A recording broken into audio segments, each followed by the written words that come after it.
Hi everyone, my name is Trystan Christianson and I am doing my presentation on the fruit Buddha's hand.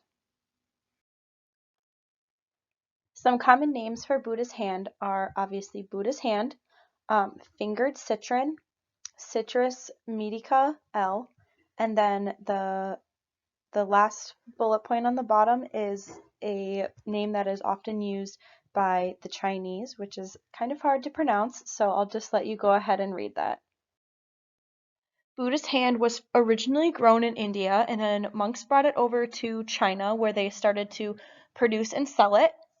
And then from there, it made its way to Japan and is popular in East Asia today. As you can see in the pictures shown below, the one all the way to the left is a picture of Buddha's hand being grown, so it's not yet ready to harvest, but it will turn a purple color and then it will turn the yellow color as you can see in the middle picture, and that means that it is ready to harvest. In the pictures all the way to the right, the top one is a picture of Buddha's hand candied, and I have a recipe for that in the next couple slides. And then the bottom picture all the way to the right is Buddha's hand just sliced right in the middle, so you can get a picture of what it looks like. Buddha's hand has many different ways that it can be used or consumed.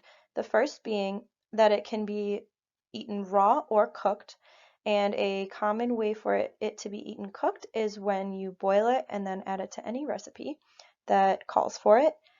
And then 5 popular ways that Buddha's hand is used is that it is made into a candy, which is shown on the bottom picture, and I will have a recipe in the next slide so you can kind of get a taste of what's in it and how to make it into a candy.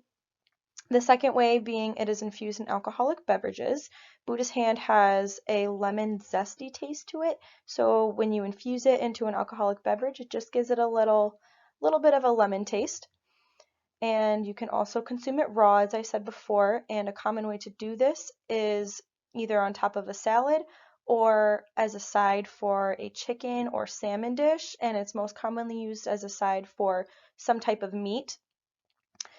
The next is that it is used to scent different sugars and flavor salts. And then the last thing is that is used for a centerpiece for a table because it gives off a very good aroma and it is very pretty to look at times as well. This is a recipe for candied Buddha's hand, which I mentioned earlier, and it only has 3 ingredients, which are diced Buddha's hand, white sugar, and water. And what you do is you boil the water and then let the Buddha's hand simmer in it for about 30 minutes or until it has a softer texture.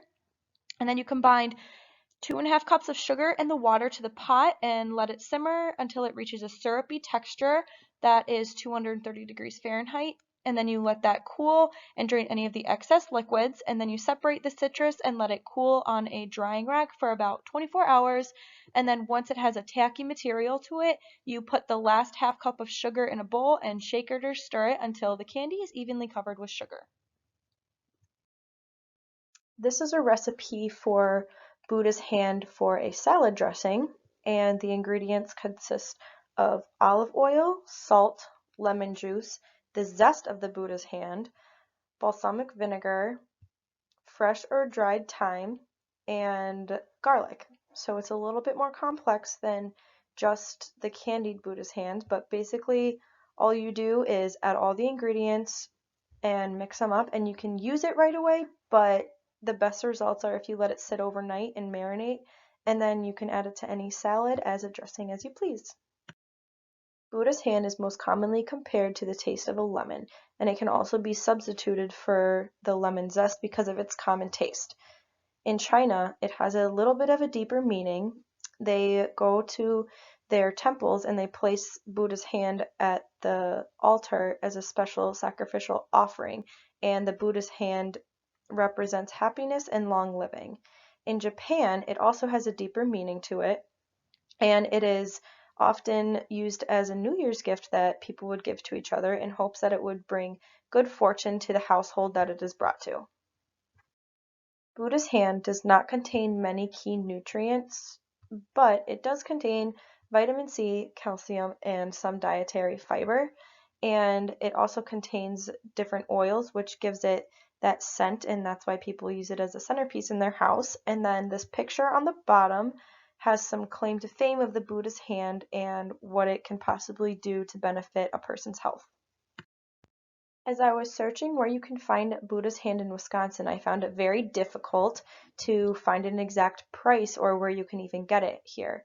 So what I found was that you can get the Buddha's hand citron vodka, and you can normally you have to order it online, and it's about $30. And it's grown in California, and they send it off to different vendors, which is where you can get it in Minnesota for $10.99 per pound, and in California you can get it for $55, which is pretty expensive for a fruit, but people like it and people will pay for it. So Buddha's hand has a very short season. It is not able to grow in cold weather, so it's mostly grown in the fall to early winter, and then as it becomes ripe, you will be able to purchase it in the spring. And it can be, since it is kind of hard to find, that's why it is a little bit more expensive. I have never tried a Buddha's hand, but from the research that I've done, it has been said to be comparable to the taste of a lemon, except it doesn't have any juices, pulp, or any seeds in it, and the texture of it has been compared to the texture of an apple, but obviously it doesn't have any juices, so it's a little bit different. And the taste has also been kind of compared to the taste of a kumquat with a lavender undertone, which I thought was very interesting. Here are some fun facts about the Buddha's hand. It is used as a medical herb in China to treat some different diseases, and it is commonly used in homes for its lemony scent as a centerpiece, as I've mentioned before. And there are over 12 different types of Buddha hand that are grown in China. So in the United States, it's normally just one, but as you go to China, you will be able to find many different kinds. And as I mentioned before, it is used as a religious offering at Chinese temples.